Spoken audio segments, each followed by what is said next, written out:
Resonate with us on the Dr. Emba Haidar Show. What do? They are indeed a doctor of philosophy in management.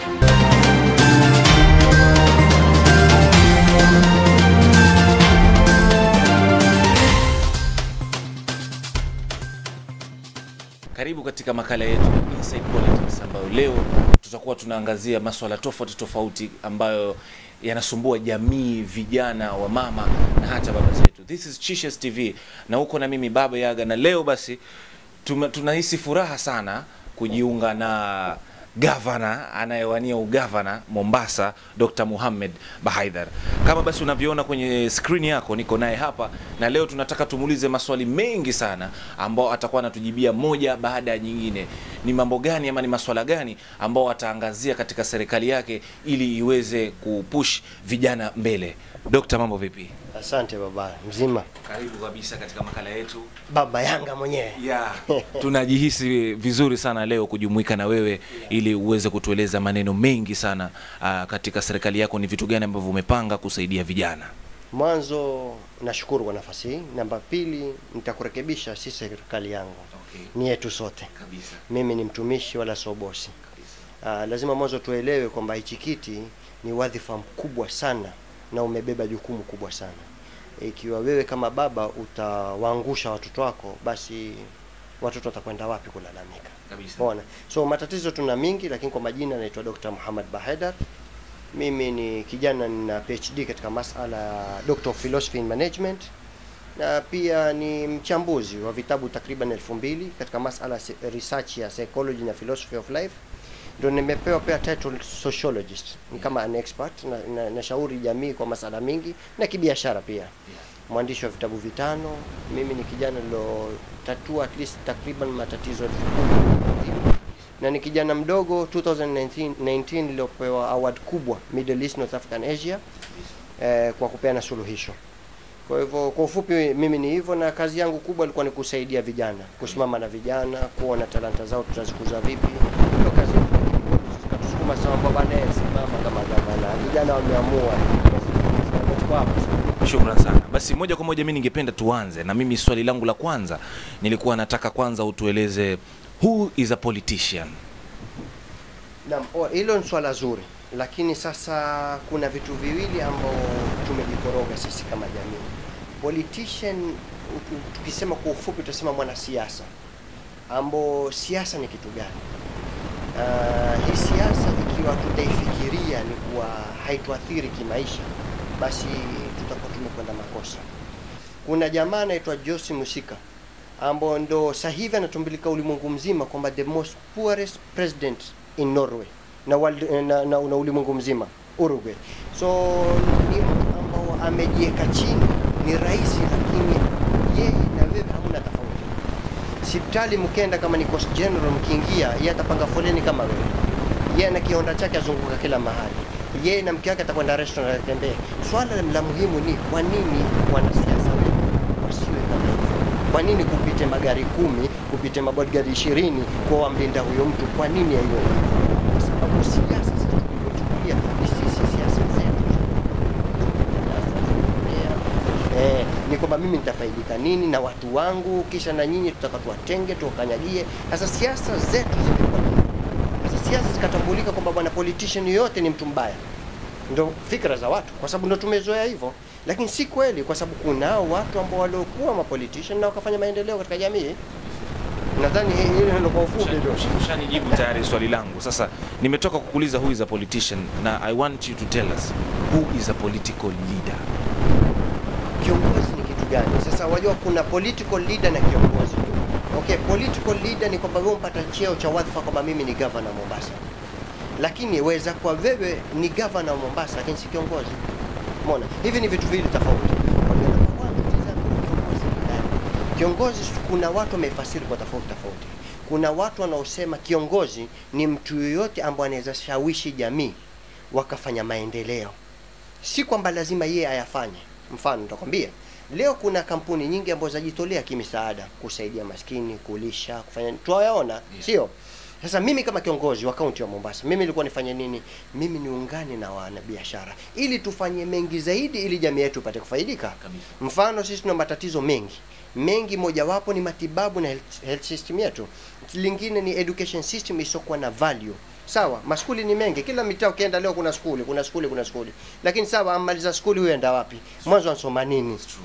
Wakuta mtu hata ile hamu ya kusoma hana. Sasa na swala lingine la muhimu ni kwamba ikiwa wote kwenda skuli una njaa, kweli utasoma? Hauwezi soma. Hata kama tumekupatia basari. Hauwezi. Sasa mimi sija kusaidia hapo. Kwa hivyo mwanzo la msingi tutazama sisi tukusaidia wewe kama jamii na tukusaidia vipi wewe kama kijana ambao una familia nyuma yako watakuiangalia. Nikikupa kazi wewe nisaidia jamii nzima.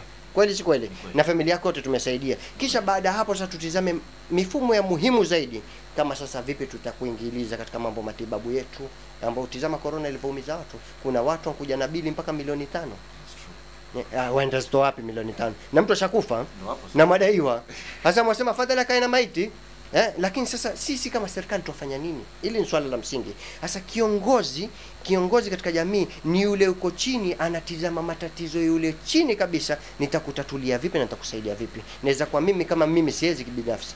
Jamii na county wenyewe haiwezi kibinafsi. Lakini kuna watu ambao kwa tayari tukishikana nao tunaweza fanya. Kabisa. Sawa? Kama mfano kulipokuwa na lockdown ni tatizo sugu ambao watu wengi walisafa sana. Kuna watu walikosa makazi, kuna watu ambao walikuwa rent hawezi kulipa, kuna watu wana biashara zao hawezi kuzifungua na lazima walipe rent vile vile. Sisi kama serikali kwa tuwasaidia vipi? Umeona? Sasa sisi ilikuwa ni kuungana na kuona njia mbadala ni upi na vipi tukusaidia. Sawa, kuna lockdown, corona ni maradhi yaliyoko, sawa, hatukatai hayo. Lakini sisi kama serikali tukusaidia vipi? Kabisa. Kidogo umetoka kutueleza kuwa kuna wanasiasa ambao convoy zao ni nyingi, magari 10, bodyguard vipi, na wanaweka ulinzi kwa wananchi ambao ndio waliowachagua. Kabisa. Mimi ningependa utueleze tu maneno mawili kuhusu watu kama hao, na katika uongozi wako ni utofauti gani ambao tutauona? Number 1 ni kwamba huwezi kuwa wewe utajiogopea ikiwa wewe si mbaya. Sawa? Isipokuwa wewe umeona nimefanya mabaya, ndio mimi sasa nitaogopa watu, ndio mimi ni lazima nijisecure kwa sababu sasa hivi mimi naweza fanywa kitu. Lakini lazima tubadilishe hii fikra kwa sababu mimi nasema watu wengi wameingia katika serikali kwa kuwa wanatizama vipi tutafaidika. Nitakupatia mfano mdogo. Turegee nyuma katika siasa. Sasa hivi wakati siasa na pesa nyingi zitamwagwa kwa sababu sisi tumezoea siasa za kupewa pesa. Kabisa. Sawa? Hatutaki siasa kwamba bana yule hana pesa lakini sisi tutampiga kura haya ndivyo. Akwambia afadhali mimi unipatie shilingi 500 yangu 1000 yangu usikone miaka 5 shauri yako. Lakini mwisho wa siku inatuumiza sisi na jamii yetu. Sasa huyo mtu mfano tukizama 2020 sasa hivi kutakuja budget ya almost 350 million. Mtu kama governor akisimama lazima azispend katika kampeni yake. 350 million, wewe mshahara wako ni ngapi katika serikali? Na kwa miaka 5 yako huwezi regesha ile 350 million. Sijui anaelewa. Hakuna mtu atafanya biashara ya kwa mimi nitaspend more than what I'll gain. Hakuna biashara hiyo. Kuna biashara hiyo leo na mali. Kwamba bana mimi nitainvest milioni 1 lakini nitapata 100,000. Biashara gani hiyo? Sasa sisi ndo tuwapelekea hawa watu wakafanya yale.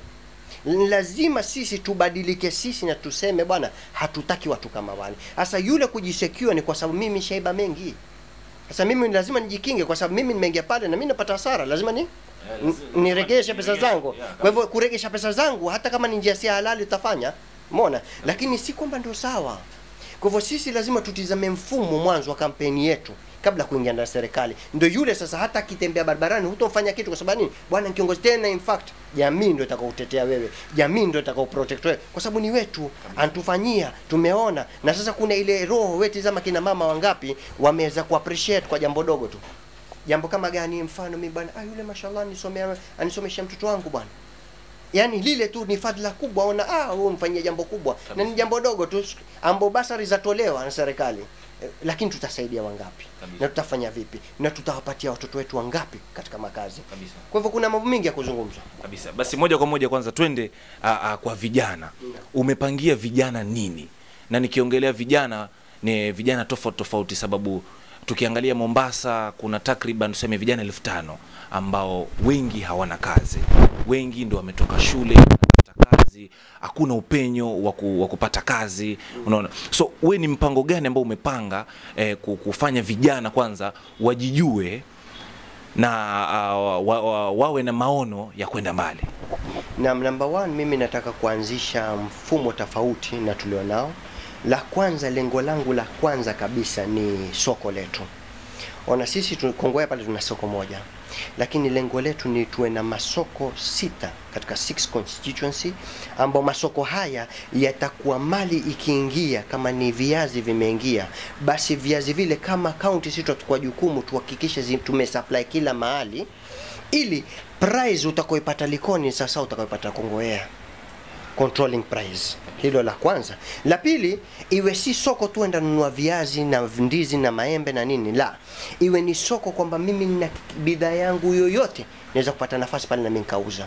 Bana, mimi ni mjuzi naweza tengeneza mbao, upewe nafasi pale. Mimi ni mjuzi natengeneza ornaments kidogo, unapewa nafasi yako. Mimi ni mjuzi bwana na nguo zangu ambazo mimi naweza zitengeneza mwenyewe hata kama na kicherehani changu, lakini tunakupata support. So support ya kwanza ni kwamba hii italeta job opportunity 1.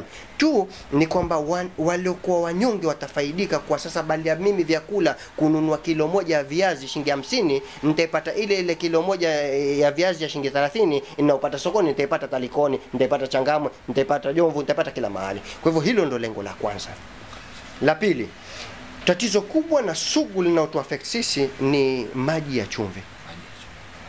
Maji ya chumvi ni factor ambayo imetuaffect sisi sana, na kunao watu wako tayari kufanya kazi kama hizi na investors wako tayari. Lengo kuu sisi ni kwamba sisi tutashirikiana na investors waje. Hii bahari yetu ina manufaa mingi sana ambapo tutaingilia blue economy baadaye, lakini mwanzo tuanze na maji ya chumvi. Maji ya chumvi, kuna mfumo wa maji ambao sisi tuweza kufanya, tukatoa makampuni 2 katika haya maji ya chumvi, ambao hii ni ajira.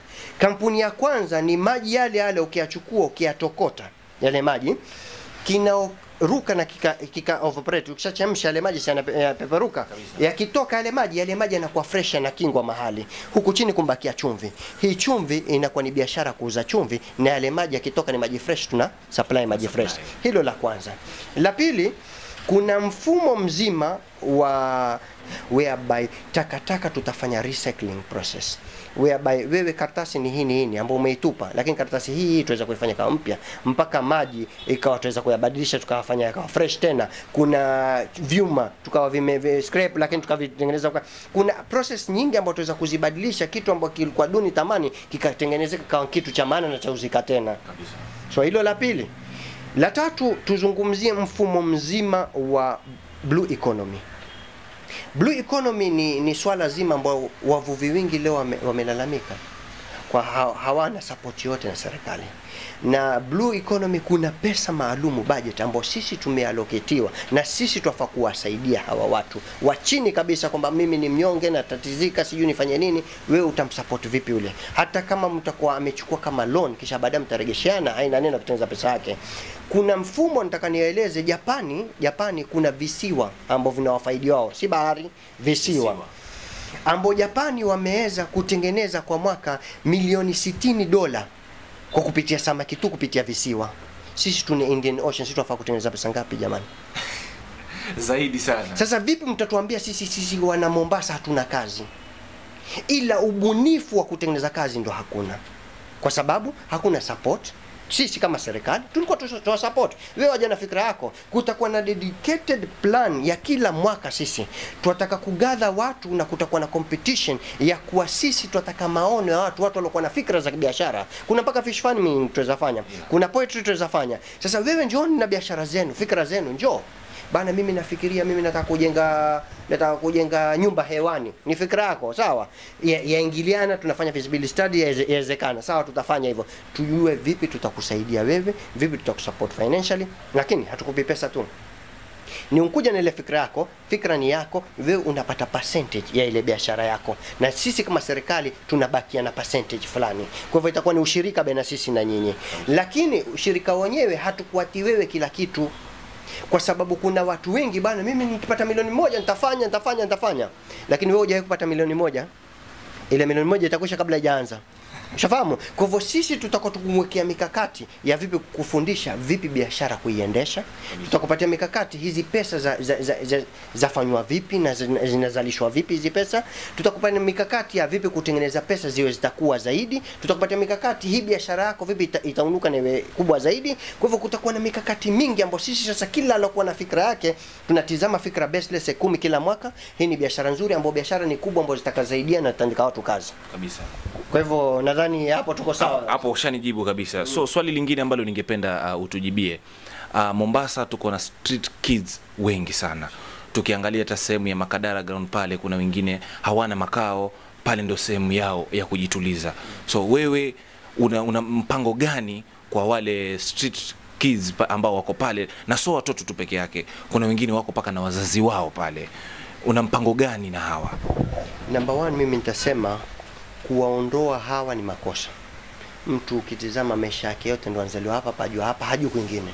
Kwa hivyo itakuwa si wanadamu kwenda kuwakusanya watie watupe mahali. Hii itakuwa si wanadamu. Nitakuregesha nyuma kihistoria. Kuna rais anaitwa Hoover. Hoover ni rais ambao aliingia katika uongozi wa Amerika wakati ule, lakini kulikuwa na harakati na balaa kubwa sana ndani ya Amerika wakati ule. Sababu gani? Sababu kabla yake kulikuwa na rais ameanzisha mfumo mpya wa kibiashara unaitwa mass production. Mass production ni kwamba sasa bali ya kuwa wewe waweza tengeneza simu yako kwa mtu mmoja, sasa hivi waweza kutia katika factories zikatolewa milioni 1 kwa mara moja. Kwa hivyo kukawa na bidhaa nyingi, magari, kila kitu, bidhaa nyingi. Na technology ndio sasa yafufuka. Hapo ndo mwanzo 1920s technology ndio inaanza kujulikana. Hata labda Kenya hatujui mambo ya technology at that time. Hatujui mambo ya simu, hatujui mambo hizi za kusafisha. Yani kuna a lot of things ambao ziko ilikuwa sisi hatuzitambui wakati ule. Maendeleo yalianzia wao. Na miongoni mwao ni wale Model T waliotoka na Henry Ford waliotoa magari yaitwa Model T. So katika hii mass production kulitengenezwa bidhaa nyingi kusupply ulimwengu mzima, bidhaa nyingi zikabakia sasa zikawa haziuziki. Tushatengeneza. Sasa bidhaa ziko na haziuziki, tunafanya vipi? Kukawa sasa makampuni yafa, kukawa watu wengi wamekosa makazi, kukawa watu wakaingia maslums na vitu kama hivyo. Kwa hivyo kukaja projection aloleta yeye ni kwamba watu wote waliokuwa katika maslums ambao wakati ule wanatambulika slums, akawajengea mfumo waitwa Hoover Villas. Ni majengo ambayo itasaidia hao maskini, ambao hii ni investment tunaitafuta kila mahali. Tunaleta on board kuwe kunapatikana mahali ambao hao watu waweza pelekwa wakaangaliwa, hata kama mahali kupatikana donation ya vyakula mahali tuweza kutoa. Ushaona vitu kama hivyo. Sisi tuna watu kama kina Mombasa Semen na wengineo ambao watoa vyakula. Sisi tukishirikiana na yeye, na kuna wengine tukatafuta bwana tutajenga mahali kupatikane tu holi kubwa ambao kutawekwa vistalls kidogo, kila mmoja waekwe mahali ambao watakuwa wanapata mahali pa kulala kwao, watizame kwa vyakula angalau angaliwe. Kisha tutafute njia vipi tuweza kuwapatia ajira. Kabisa. Baada hapo watajiangalia wenyewe. Shukran sana. Sasa swali lingine, wewe ni kati ya magavana ambao uko unique sana, sababu ni gavana ambaye una kipaji cha uandishi. Tumeona vitabu vyako vingi sana ambavyo vinapatikana UK kama sijakosea. Na Mombasa kuna vipaji tofauti. Kuna vijana ambao ni waigizaji, kuna wasanii, kuna waandishi. Vipi? Sababu tumeona kuna sehemu ambayo inaitwa Swahili Pot. Hapo ndo vijana walikuwa wakikutana, kunafanyika function tofauti, lakini baada ya hapo hatuoni tofauti yoyote. Mambo yanabaki tu vile vile. Yaani tunakusanywa tu, tunazibwa macho. Baada ya pale, baada ya event ile, mambo yanarudi kama kawaida. Vipi? Wewe umejipanga vipi kusaidia talanta? Sababu malalamisho yamekuwa mengi, vijana wana produce ngoma zao, wanajaribu kuzipush kule studio, cartels wako kule ambao wanataka sema kitu kidogo.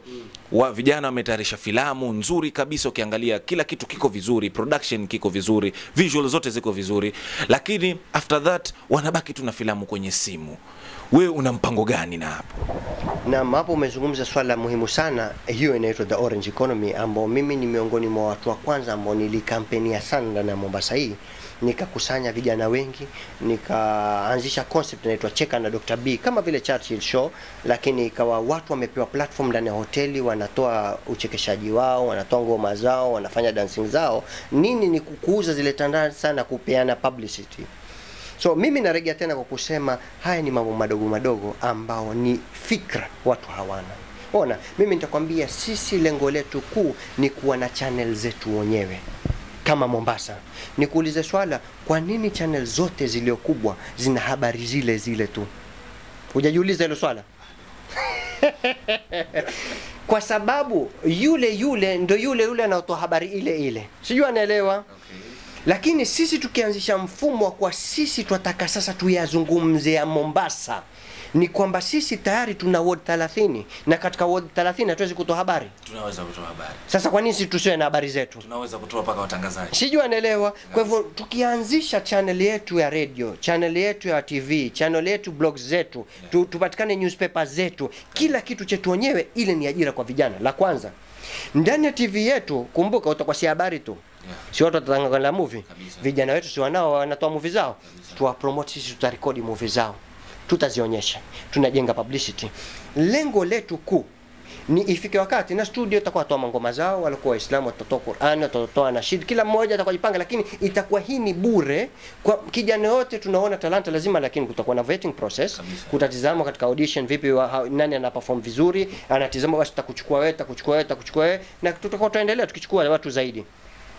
Lengo kuu ni sisi tutaka channel yetu ambayo itakuwa yatoa kila kitu chetu wenyewe.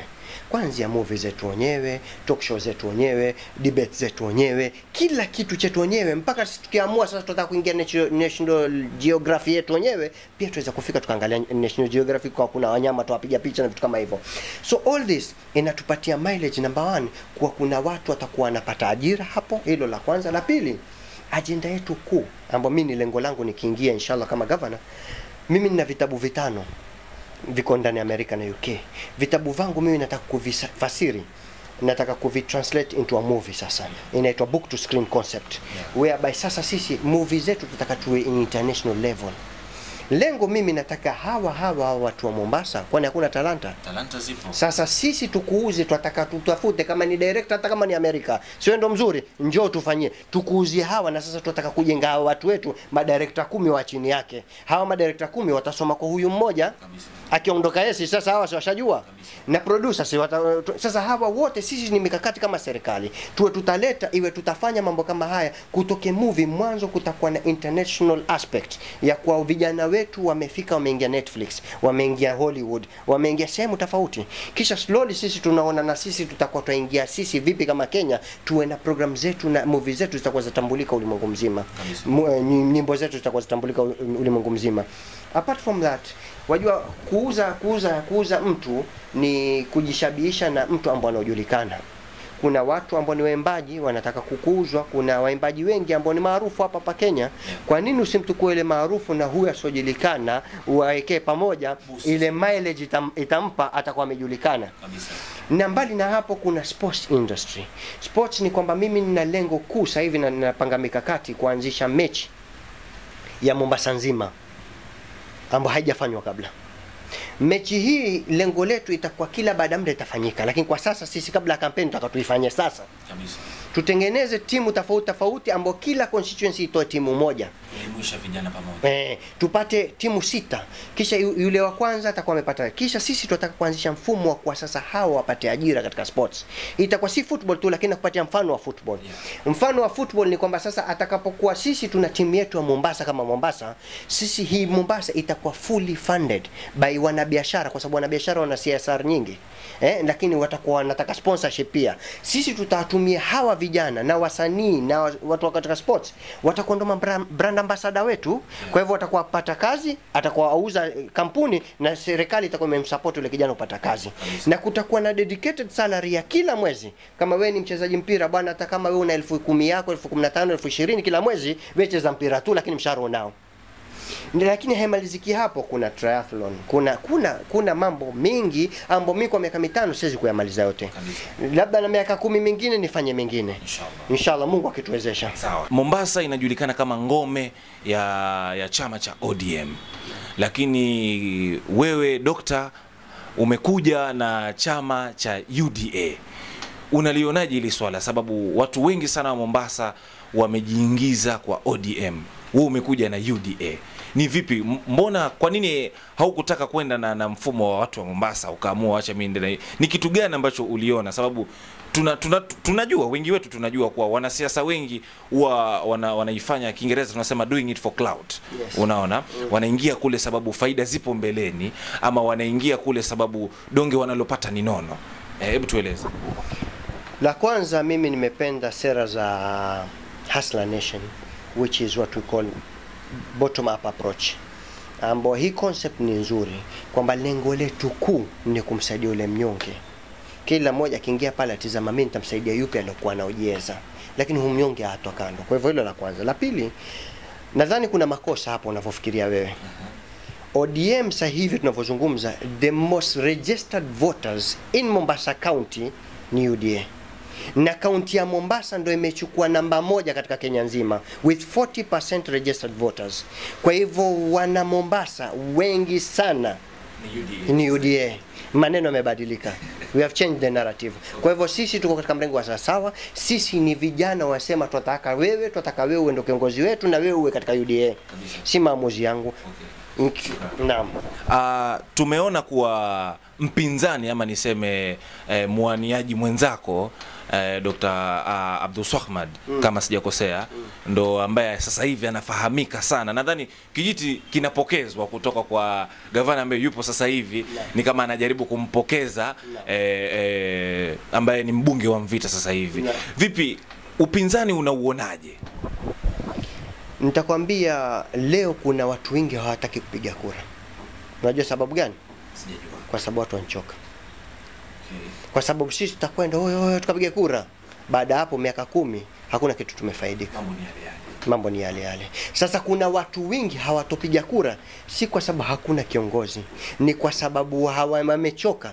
Wana concept wanasema the same old wine in different brandings. Kabisa. Kwa hivyo ni tu bana, leo tumeita kampuni hii, kesho tukaita kampuni hii, lakini hii pombe ni ile.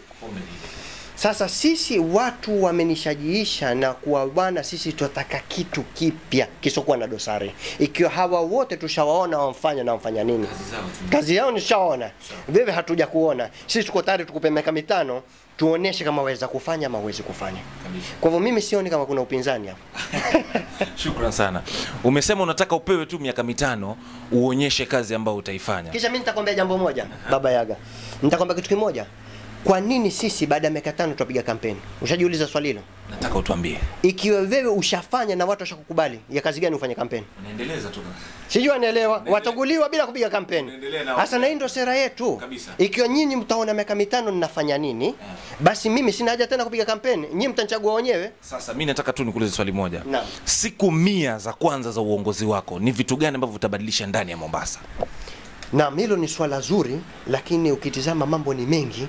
La kwanza sisi tunataka kutizama, la kwanza ni vipi hawa wanabiashara tutakutana nao wote vipi.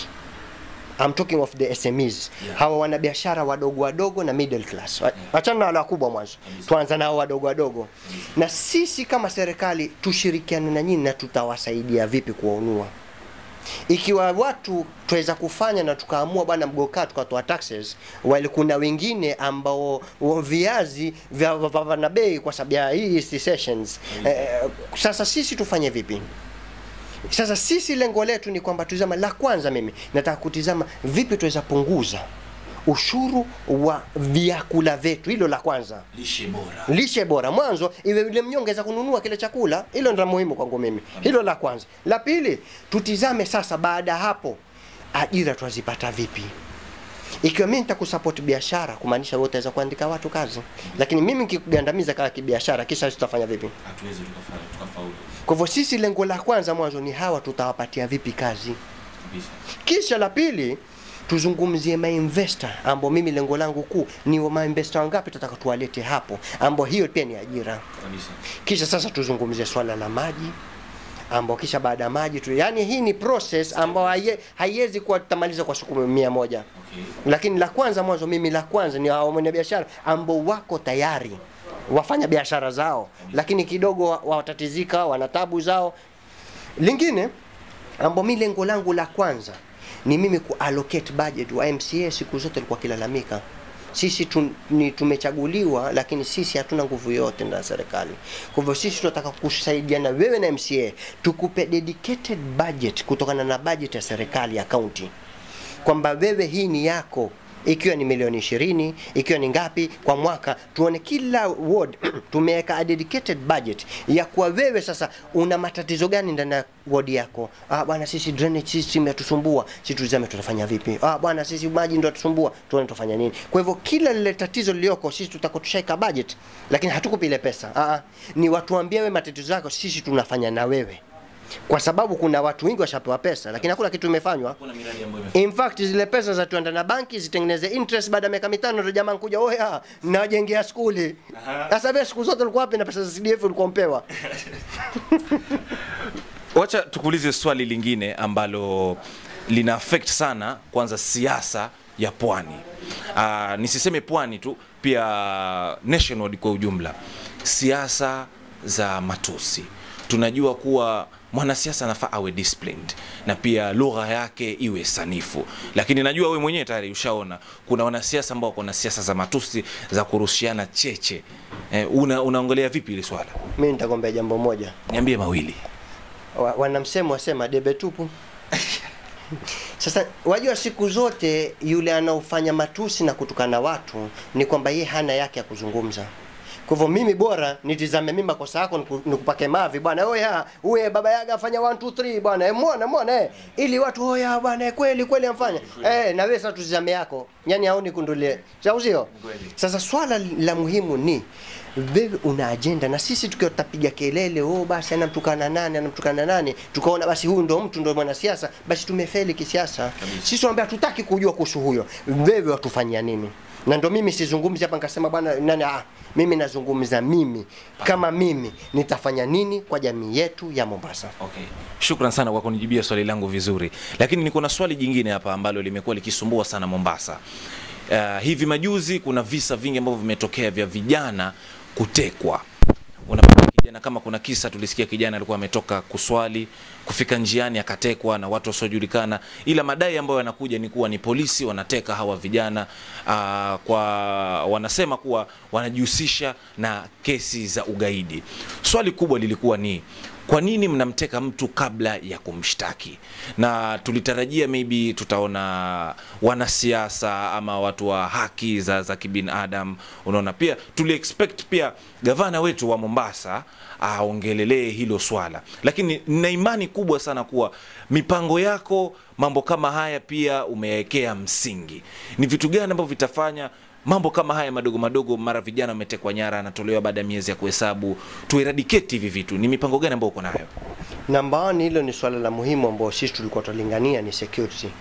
Mimi kuna mfumo mpya ambao nataka kuanzisha inaitwa community security. Where kila ward kutapatikana angalau representative wa mtaa ule 10 ambao ni ajira pia, ambao wao ndo wajua zaidi kuendelea nini pale.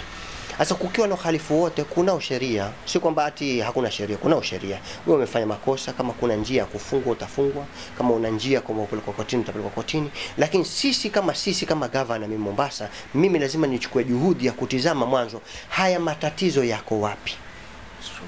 Kisha sasa tuchajua tatizo, suluhisho tulipate vipi. Lakini ikiwa sisi tutayawata tu hivi mtu aliyokuwa anaofanya yaendelee, sasa mimi nitakwambia jambo moja. Sisi tutashika watu bangi si sawa ndani kaunti yetu. Yakubaliki. Lakini wangapi wafuta bangi? Wengi.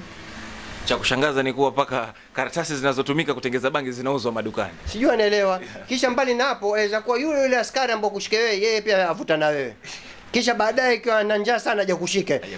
Basi nipatie kitu kidogo ili umwachilie. So kunao mambo ya corruption yako ndani ya jamii yetu ambapo lazima sisi tuyatizame kwa kina. Sisi kama serikali tuwafuatilie, ni kwamba sasa tutizame tuatizama vipi hawa jamii yetu na vipi tuweza wasaidia, na kama kuna makosa vipi kuna mikakati ya hatua ambayo yafaa kuchukuliwa, ambapo hiyo ni kitu cha kawaida siko katika serikali. Shukrani sana. Twende kwa jambo jingine la kuhusu mimba za mapema. Mimba za mapema, kesi zimekuwa nyingi sana. Mabinti zetu wanatungwa mimba na vijana. Lakini mimi swali langu linakuja pale, msichana yupo shule, kijana yupo shule. Msichana ametungwa mimba na yule kijana. Mbona sheria inachukuliwa kwa kijana peke yake, anachukuliwa anazuiliwa korokoroni, na msichana yupo nje anaendelea na masomo yake vizuri. Hapa familia ya kijana inaishi na huzuni sababu uwepo wa mtoto wao haupo. Kule kwa msichana ni sawa, wako na huzuni ya kijana kwa kumtunga binti yao mimba, lakini wako naye. Kwa nini haki isiwe sawa? Yeah, both ways. Mimi nitakwambia jambo moja. Mimi mwanzo turejee katika familia zetu. Sawa? La kwanza, ikiwa wewe baba Yanga mutaka kifamilia muangalia 50 Shades of Grey, wategemea baada hapo utakuwa huna hamu ya kwenda kutafuta mwanamke kwenda kupitia mimba. Sijui anaelewa. La kwanza, kosa la kwanza ni yale tunaoangalia katika runinga. Sasa ndo sisi kusema sisi tunataka kuanzisha movie zetu wenyewe ziwe na heshima na staarabu na utamaduni wa kikwetu. Sizungumzi dini, nazungumzia heshima. Kwamba kunao dini, mtu ana dini yake, lakini ile dini yako lazima inaambatana na heshima. Ikiwa hakuna heshima, mtu atakuvalia mavazi yasiokuwa na adabu, kisha pale pale wewe na mzazi wako waambia vipi inaendeleaje? Bwana yule mzee fulani anamtia mimba, na wewe ndo wazungumza babako maneno hayo. Kisha baada hapo wategemea kutakuwaje? Heshima hakuna. Heshima hakuna. Kisha mbali na hapo, wewe ukitoka kesho, kwa sababu yule baba mwisho wa siku akishaangalia yale atakwenda na mke wake nyumbani, sio atakwenda chumbani na wewe kijana mdogo utafanya nini? Utatafuta binti. Kama si binti tabidi mambo ya sabuni. Tusiseme mengi hapa. Shukran sana. Tumeona wanasiasa wakihama vyama. Anakwenda kwenye mrengo huu, anaona kidogo mambo sio mazuri, anahamia mrengo huu. Yaani anakuwa 50-50 vile. Vipi wewe daktari? Uko 100% sure kuwa UDA ndio chama chako, ama baada ya muda tutakuona kidogo unayumba kidogo unasema mbona singeingia chama kile? Number 1, nataka tutafute mambo mimi naingia kujifanya nataka kusimama ili nipate mapato fulani. Kuna watu najua nitawashika kisha mbio kishapata pesa na kimbia. So wao wanahama ikiwa hawajapata ile malengo lako. La kwanza. La pili, mtu kuingia ndani ya chama ni mwanzo vipi atakuwa mpokelewa. Ikiwa wewe utapokelewa na chama sawa sawa, kwa nini utoke enda kutafuta kwingine? Unless hujaridhika na chama chako, unless ungandamizwa mahali mmoja ama kwingine, ndio utasema hapa hakunifai mimi ndio kwenda kwingine. Kwa hivyo yategemea uko katika chama kivipi, yategemea umekubalika vipi, na kuna makatels pia ndani ya chama. Kwamba wewe zaingia lakini mambo wazi, wewe sikiza, wewe ingia, wewe fanya fujo lako, lakini mwisho wa siku hakuna kura utakayopata na hakuna tiketi utakayokupa. Umeona? Kwa hivyo haya yako katika siasa zetu. Lakini sisi lazima tutizame kwa makini. Okay. Shukran kabisa. Swali jingine ambalo ningependa utujibie ni kwa kuna wakati kipindi fulani ambacho ilisemekana kuwa ukitaka kuwania kiti chochote si kiti chochote, lakini kuna kiti fulani ulikuwa maybe ukitaka kukiwania lazima uwe na degree according to the section 22 ya constitution ambayo ilikuwa inavyosema. Vipi wewe unaonaje hili swala? Sababu kiupande wangu nikiangalia tuangalie mtu kama MCA. MCA ni mtu ambaye yuko karibu sana na wananchi mashinani. Na mimi kiupande wangu naweza sema maswala kama ya degree kidogo itakuwa inagandamiza sana, sababu yeye yupo karibu na sisi. Sisi lengo letu ni tumueleze yale mambo ambayo yanatuface kule, ili yeye atusaidie kupush kule mbele. Sasa sio wote ambao wana elimu kubwa sana tuseme mitaani. Unaona? Sasa hatuoni kama hii itakuwa big deal sana kwa vijana ambao sisi tunatarajia kuwa wewe utuwakilishe kule mbele, alafu wewe tunakutegemea, sababu kuna watu ambao wako na power ya kuongea. Sawa, na anaweza kuwa na power ya kuongea lakini elimu yake sio ya juu vile, medium, lakini ni mtu ambaye anaweza akasimama na akatuongelelea kwa ujumla. Hili swali langu sio kama umenielewa. Wewe unaweza kulitafsiri vipi? Naam, la kwanza ni makosa nitakwambia. Hatuwezi kuambia watu wote wafuate degree. Lazima kuwe na tofauti baina MCA na rais wa nchi. Sawa? Kwa hivyo ikiwa kweli mwataka kuleta mfumo kwa mwataka viongozi ambao walosoma, si fikra mbaya. Na lakini tuelewe pia si kila mmoja atakuwa amesoma. Hilo la kwanza. Kwa hivyo mimi fikra yangu, lao mimi nipate nafasi, iwe tukae tuzungumze tujadiliane kuhusu swala, mimi nitasema ikiwa MCA apate certificate, basi mbunge apate diploma, governor Mombasa awe na degree, rais wa nchi apate masters. Hii itakuwa umepeana equity, si equality, equity katika jamii yetu. kwa sababu huwezi mfananisha MCA na rais waka sawa sawa. So hilo la kwanza. La pili, nataka tuelewe kiongozi si wote walosoma ni viongozi. Kuna walosoma na wakawa sio viongozi, na kuna wale wasosoma na wakawa viongozi. Kwa hivyo sisi lazima tuzingatie kwamba mwanzo kuna watu wa chini kabisa ambao ni viongozi na wana crowd yao, wana voters wao ambao hawajasoma, labda kwanza form 4 ama hivyo kwa form 2 and drop out. Kwa sababu shekhe, mtu ku drop out haifiki maana kwamba yeye ametaka ku drop out. Inaweza kuwa ni shida. Sasa wewe umlazimisha mtu na huja msaidia school fees, ndio unamsaidia nini? Kwa hivyo lazima la kwanza ingekuwa ni Mombasa free education kama kisha mkileta kuna free education ya university, that is also fine, kwa sababu kuna watu wengi sasa wataweza kusoma kwa sababu ni bure kabisa. Lakini sasa mkasema mnataka kuimplement katika jamii yetu ikiwa nyinyi hamjaleta suluhisho kabisa. Tukwamie hapo hapo kwenye elimu. Kuna elimu bora na bora elimu. Umetoka kutuambia kuwa mitaani shule zipo nyingi. After all, mtoto anatoka shule anasema tu amekwenda shule, lakini akilini hakuna kitu. Hiyo ndo tunaita bora elimu.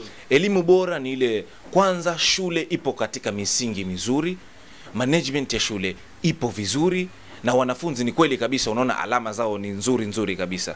Vipi, una mipango gani ya kufanya mabadiliko ya elimu bora na bora elimu? La kwanza mimi nitasema education system yetu imefeli.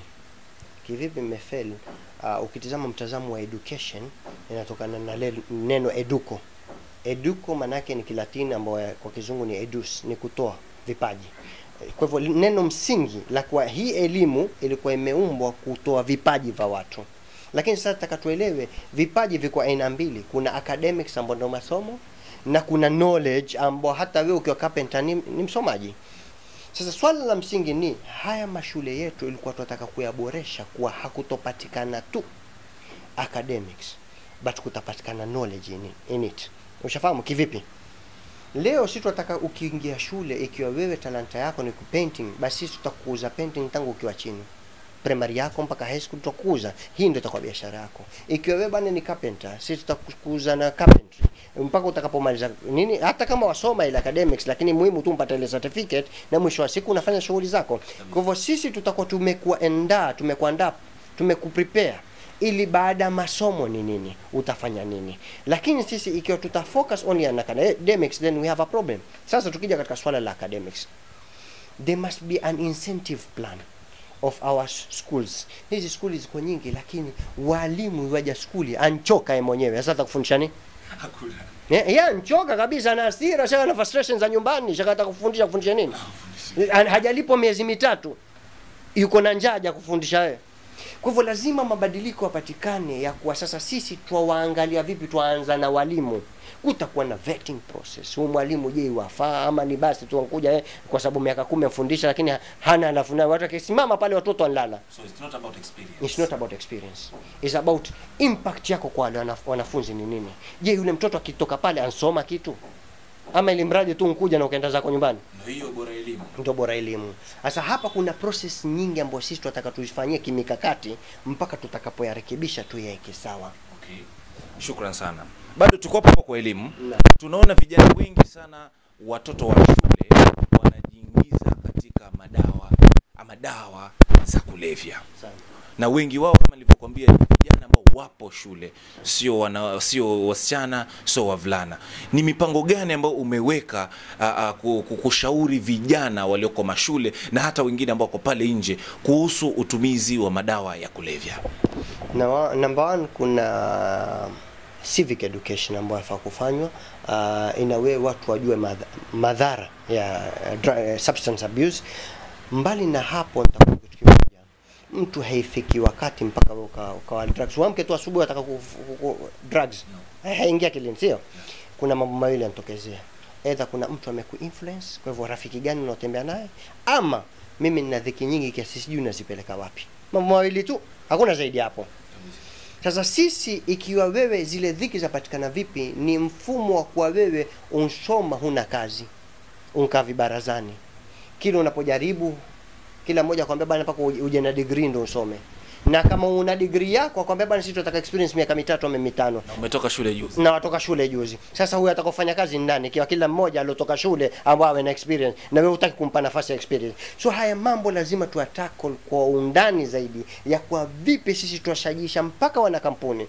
Jaribu hata kuwapatia probation period, miezi 6 wapatie kitu kidogo, waanze kupata uzoefu wa kusoma, wa kuelewa na kazi inafanywa vipi, kwa sababu wewe ukiwa unasoma theory, practical ni kitu kingine tofauti baba. Kabisa. Uko unasoma na biashara, mimi na PhD katika biashara, sawa, mweke kazini pale muone kazi. Hana alijua. Ndio sawa sawa na ule mchezaji mpira na shabiki. Yule shabiki shekha aweza kumfundisha mpaka kocha vipi alikuwa afaa kufanya. Akapanga kabisa mpira. Mpiraji wewe afaa kucheza vipi, lakini mshabiki tu mweke ndani mpira na yeye. Hakuna kitu. Ni fujo tu kunje.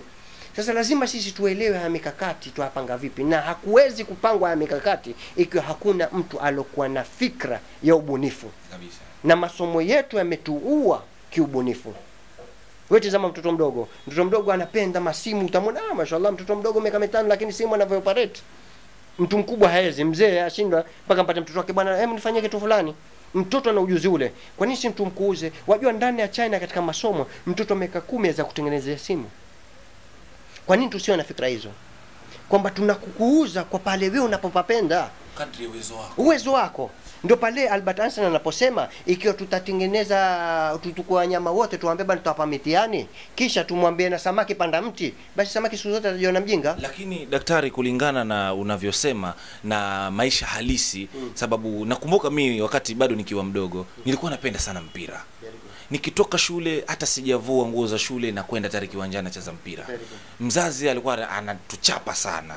Kwa nini unaweka mchezo mbele? Na ujue ni kitu ambacho nilikuwa nakipenda. Sasa fimbo zilinifanya paka nikafika mahali nikaona kuwa sasa mimi mpira hauna faida tena. Sasa nakuuliza swali. Hebu niulize. Mchezo maana yake nini? Naweza sema kufanya kitu ambacho kwa mchezo uko katika jina kubwa. Unaweza kuwa unafanya mchezo sababu unaupenda. Mimi nikikwambia wacha mchezo, maana yake nakwambia nini? Ni kama ni wacha utani. Shona, kwanza mwanzo tuanze na fasiri ya neno tayari makosa. Tukiaicha yale michezo kumaanisha si kitu serious. Kwa hivyo tutaichukuliaje kama ni serious? Kwa hivyo tuanze mwanzo ile si mchezo. Kwa hivyo unajaribu kusema tubadilishe jina. Very good. Hilo ndo la kwanza. Huwezi kuwa mtoto wako kila siku amuita mbwa na akiwa mbwa kweli utalalamika gani? Na wewe siku zote uko kumuita mbwa. Upo. Kwa hivyo mwanzo majina tunayoyapa vitu vyetu makosa. Mchezo. Kwa hivyo si kitu serious. Mimi nitakupiga kwa sababu wafanya mchezo.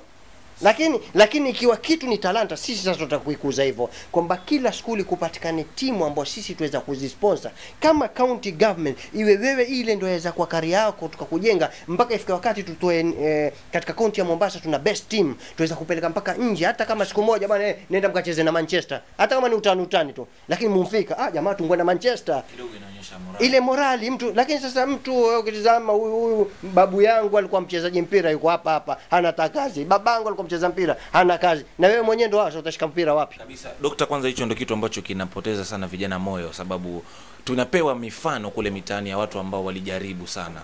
Unaona, naambia muangalie fulani amecheza sana mpira miaka yote, sasa hivi uko wapi? Lakini kitu ambacho huwa napenda sana na vijana wengi ni sababu wanajitia moyo kuwa kuteseka kwako haimaanishi kuwa eti mimi pia nitateseka. Na kulingana unavyotueleza ni kuwa uko na mipangilio tofauti sana ya vijana katika jamii kiupande wa talanta zao, kukuza talanta zao, ikiwemo uigizaji na talanta tofauti. Kwanza mimi nakupatia kongole kubwa sana. Asante. Sisi tuna program inaitwa Talanta Ajira. Ambapo hiyo program ndo nataka yani tutakapoingia serikali sasa ndo tutaipanua zaidi. Jua talanta ziko wapi? Kabisa. Si lazima hapo, kwa sababu pia tutataka kuleta mifumo kama debating, school inter schools debate. Mnapata zawadi. Top student wa kila skuli lazima apewe zawadi, na top student atakayotokezea number 1 Mombasa apewe zawadi na apewe na scholarship ya kwenda nje kusoma. Kutakuwa watu wanabidi hawana. Lazima kuwe na bidii. Ushone, sasa iwe lazima kuwe na mfumo mwanzo kukutia wewe moyo, kupatia motisha. Oya kuna jambo fulani. Kwa hivyo sasa mkipasi vizuri tutawapeleka huko. Kabisa. Lazima utafanya bidii. Sasa daktari, mimi nataka tuweze kumalizia tu. Ungependa kuambia wana Mombasa nini? Naam, mimi nasema kwamba sasa hivi ni wakati mkubwa sana na ni wakati mgumu ya kuwa kila mmoja alikuwa kilalamika, bwana sisi tumechoka. Sawa, kweli umechoka. Lakini sasa mtafanya nini? Mambo mawili. Aidha mtabadilisha, mweke kiongozi mnaomtaka nyinyi, ama mtatagua wale wale kisha mulalamike vile vile. Asanteni. Na lingine tu, uhamasishaji wa kuchukua kadi za kura. Naam, uhamasishaji ni kitu muhimu sana na wasisitiza sana, kwa sababu kura yako ndo maisha yako. Mwasema wataka mabadiliko, lakini lazima mujitokeze, mubadilike kweli. Kwa sisi tunataka kiongozi mpya na tunataka mabadiliko kweli, na sisi kura yetu haiendi isipokuwa, hata kama mtapewa pesa tukweni zile pesa, ina tabu. Lakini bwana na tukua pesa, lakini kura kwa mtu fulani. Ambon Dr. Bahaidar. Si mwingine. Kabisa.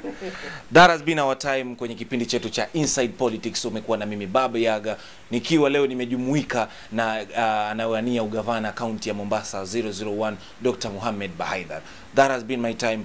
Nashukuru sana kwa wote ambao wametutegea, kwa wote ambao wametutazama. Usikose pia kwenda pale YouTube kusubscribe kwenye channel yetu ili kupata habari zetu kamili. Shukran sana.